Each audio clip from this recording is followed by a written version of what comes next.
So moved. Second. Director Bradford? Aye. Gibson? Aye. Director Cohen? Aye. Director Ontario? Aye. Thank you. Thanks, Armando. We are now moving to the public expression point on the agenda. This is for items that are not agendized. Is there any public expression at this time? Yes.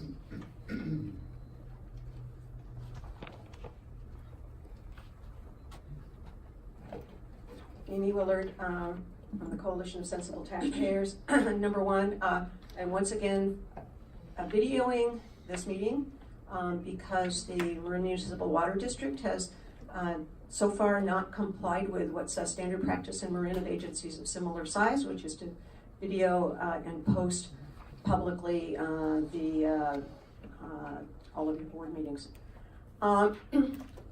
Secondly, I want to point out that there was a op-ed piece in the Marin IJ yesterday from Rick Harris, a former board member, who talks about the need to maintain your infrastructure, your pipes and so on in good shape on an ongoing basis, and points out that the practice has been heretofore to do that out of your normal operating budget.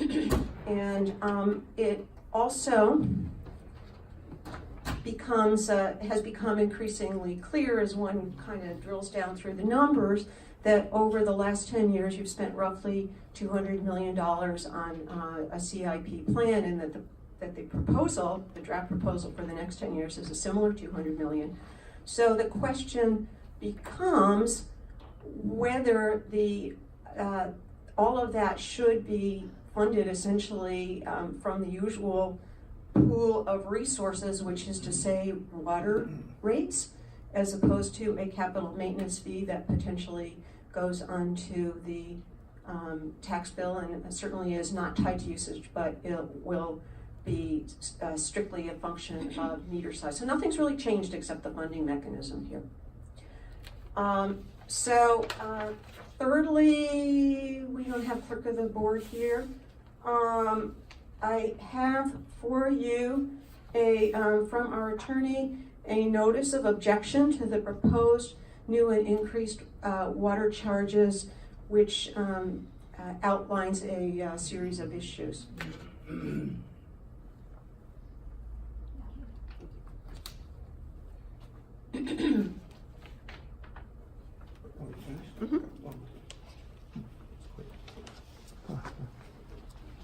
Good morning, Paul Primo with Cost. Ms. Willard referred to or mentioned a Marin Voice article that's actually in today's IJ, in the print edition, by a former, what's happening? That was quick. The fastest 3 minutes in history. Only for you, Paul. It's like the Kentucky Derby, the fastest 2 minutes in sports. Okay, I ask that you don't record these sessions, sadly, that in the minutes of this meeting, that you note, and that I urge you to include completely the Marin Voice that is in today's IJ. I want to read, however, one paragraph from it. Board meetings should be available in real time on the internet and held only in the evenings. Now, many are held at 9:30 a.m. on weekdays. Directors' compensation, which averages about $30,000 a year, including benefits, should be eliminated. After all, each of the directors derives significant exposure and benefits from their board positions and should not require additional compensation. Included in those benefits is about $22,000 a year in health care benefits that we are paying you, that you get free from income taxes, and that no other agency in this county, no other elected entity in this county has such lavish, unjustified benefits. Thank you. Any other public comment at this time? Larry? And this is for items not on the agenda. not on the agenda. Good morning, everyone.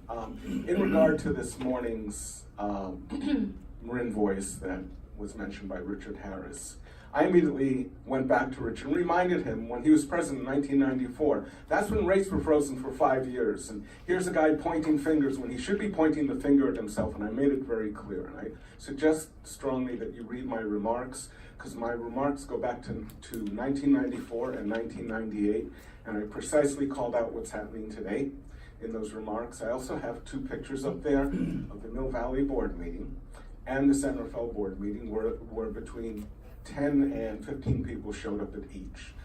I want to applaud Mimi Willard for her work. She got a prominent place over the weekend in the Marin IJ. She had an article there. You need to follow social media. There was no reaction to it. Judy Morales, but that's one of the cost people. It was cost opportunity at these 2 meetings to bring the troops out, to show how much they're against these, where the public stands on this.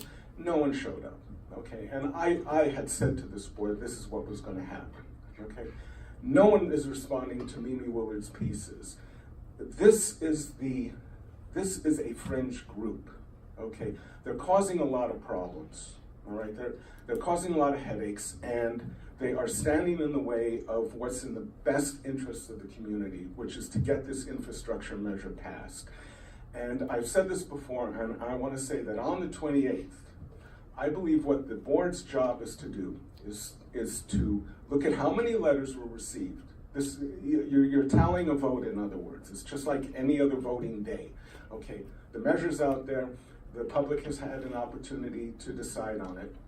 And when you tally those up, if you do not have 50% plus 1, the only thing the board is to do then is to accept the 218. There's no opportunity to change anything in it, because if you change one word, cost is going to come after you. And I, as a ratepayer, have not been given the opportunity in the 218 notice to be notified that there may be changes to it. That had to be in there. If you wanted to have any flexibility, you had to tell the community. You had to let the community know, we may be flexible on this, we may make changes, and you hadn't done that. So the only job of this board on the 28th is to count those, certify what you received in terms of ballots, and then you're done. Because everything else has been completed already. Thank you. Larry, I know we're not going to engage in debate conversation Sure. But you did make several references to, you said your comments, there were just things I just want to make sure that for the record, we know what you're talking about, what you're referring to. Yeah, if you go to Discus, I posted on Discus, which is underneath the editorial, and I'm near the bottom because I was the first one to post. All right. Yeah, I just please. want to make sure, I just wasn't sure, I didn't know, and I just want to make sure the Right. board. I mean, I can send it to you as a letter and remind you of my remarks in 94 and 98, but it's all right there, and I'd appreciate it if you take the time. Thank you. Okay.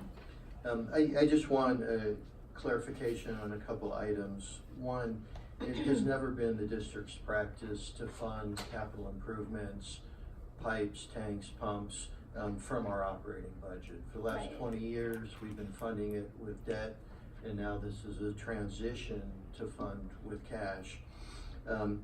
Also wanted to note that now all our meeting recordings are posted online.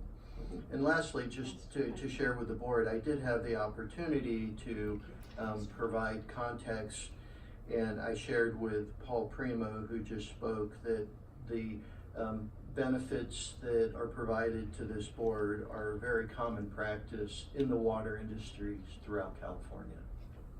Okay. Is there any further public expression for items not on the agenda? Okay, seeing none, we will move on to our regular calendar. I'm going to need a motion and a roll call vote because Director Kincher is on the phone with regard to the minutes of the April 25th meeting. I have a question about the minutes on page 2 on item. I just don't know whether there's a word that is accurate. Item 1 says, quote, drafting the rate ordinance with the staff recommendation of a 5-year phase-in using existing bond funds. But then if you, I think it's additional bond funds. was what the staff recommendation was. So I'm not sure about that, so I'm just looking for some clarification. Because if you look above it, it says staff recommendation 5-year phase-in using additional debt financing. And then if you look down there, it says existing bond funds. So it's a little ambiguous to me, and I'm just looking for clarification. Using remaining bond funds? Right here. Okay, so it says using existing bond funds, and then if you look up here, the staff recommendation is a 5-year phase-in using additional. So I don't know if anybody can really clarify it now, but it's just, Item number 1 actually included several different options, including using existing bond funds and using additional bond I funds. see, okay. So I think it would be It's accurate. more clear if we wanted to add existing bond funds and additional bond funds. And/or Yes. additional bond funds. okay, So we can make that change. okay, thank you. Move approval of the minutes with that modification. I'll second. Thank you. We'll need a roll call vote. Director Bregman. Aye. Director Gibson. Aye. Director Kohler. Aye. Director Russell. Aye. Director Quintero. Aye. Thank you.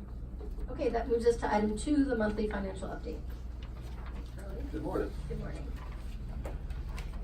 So jumping right in, our revenue at 83.3% of the fiscal year gone. Water revenue stands at 85.4.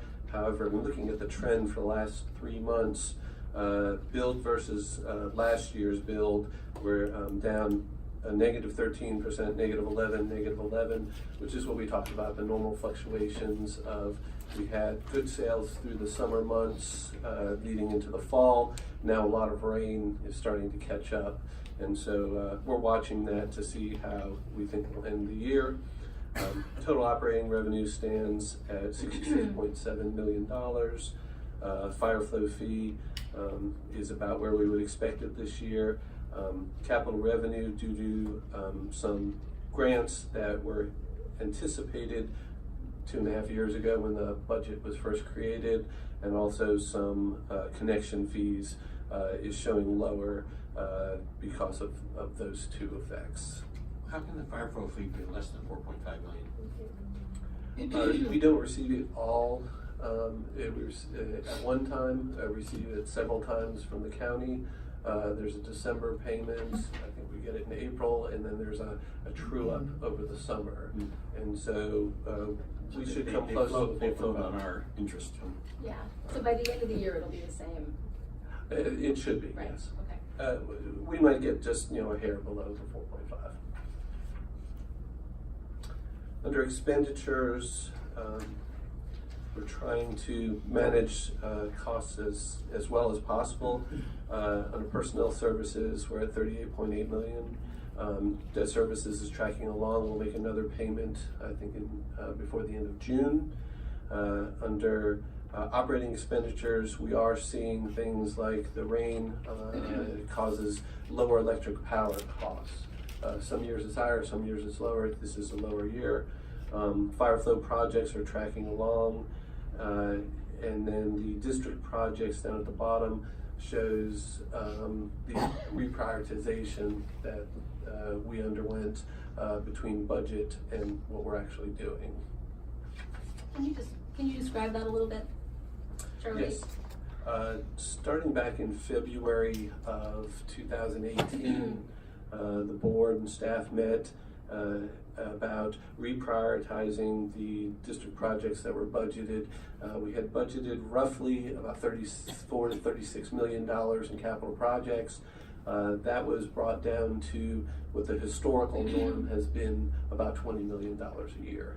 And so also moving into the next 2 years, we're waiting to see how we land rate-wise, to be able to see what projects can move forward, wanting to make sure that we had some capital funds for things like next year, because when a city wants to do a repaving project, we don't necessarily get to dictate the schedule. They work very closely and well with us, and we're able to push it off maybe a little bit when we need to, but they have to do their paving, and we want to make sure that we get in and we fix our pipes before that project is complete, so we're not tearing up a road a year or two after it's been repaved. Thank you. Under ending reserves, our total restricted and designated stands at $50.4 million. Total reserves at 77, which includes capital fund money of 24 million. Our operating months reserve right now is at 4.3. That seems to have been fluctuating between 3 months and 4 months in the last 2 years. Our debt service coverage projected is 1.5, and our outstanding debt stands at about $155 million. Under capital expenditure projects, pipeline replacements, again, dependent a lot on city schedules, seems to be moving along and tracking along with budget. The rest of the schedule you'll see here was affected by the reprioritization, and so tank replacement being on hold. The treatment plant upgrade is really the largest one. That's going under a design review right now, so that expenditure will happen sometime in the future once that review is complete, and we're thinking it might start sometime next year.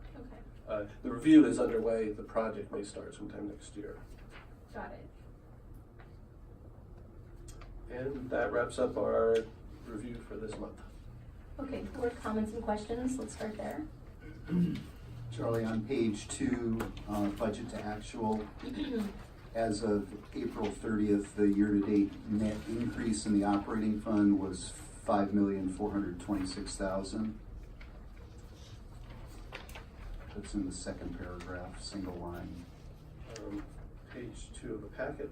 Page 2 of the monthly financial update where it says These are budget. the packet, not the slides. Okay. Yes, sorry. Okay. So I'm wondering what accounts for the increase.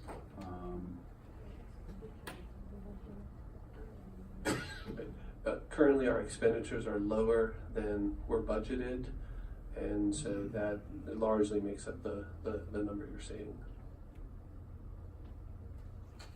Okay, but there's a net increase, it appears, in revenue.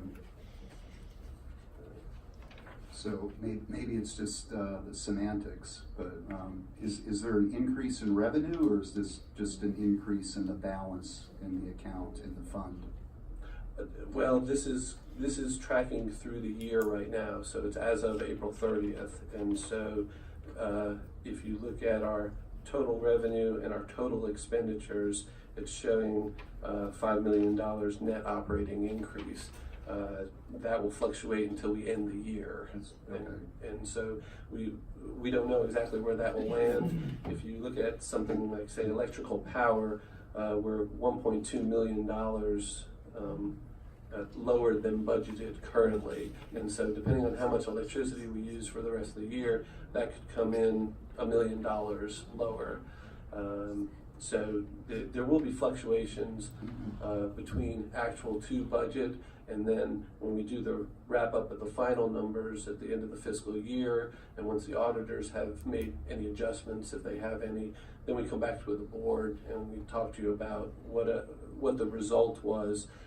We did that last year at the board's request, and that's how we were able to create the pension reserve fund, because we did have some net revenue last year. Okay, so that it sounds like it's actually the balance of the operating fund is what has increased, not the revenue that. It hasn't actually increased yet until we close the books for the year, but it is higher than a zero balance of exactly expenditures matching revenues. Okay. Okay, other board comments on the monthly update? Armand, I want to be sure we're not missing you. Yeah, thank you. I do have a question for Charlie. And when do we get our audit done every year? Well, we actually have the auditors coming in June, but by December. Before the end of December, our audit is wrapped up each year. Okay. No, I just want to make sure that we're clear to everybody that we have an annual audit and that gets posted and is available as of December usually, is that right? Yes, as soon as it's completed by the auditors, we go ahead and post it on the web. And I believe we have, going back at least 8 or 9 years of audits, I think it might actually be more, that's located on our financial page on the website. Right. And I think that's just a really good item for the public record and what we do. Thank you very much. Yes, I would point out that we do get a clean audit each year, which means that the auditors come in and says that all of our financial statements are fairly represented. Great. No, thank you very much, Charlie.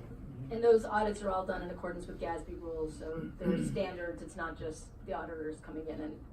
Oh yes, we use municipal auditors and we follow the state law to the letter. Exactly. Okay, any further board comments on the monthly update? Seeing none, we're moving on to the next item, which is I'm so sorry, any public comments on this item on the agenda? Okay, seeing none, we're moving on to item 3, the presentation on workplace culture, the leadership training. I'd like to introduce this item briefly.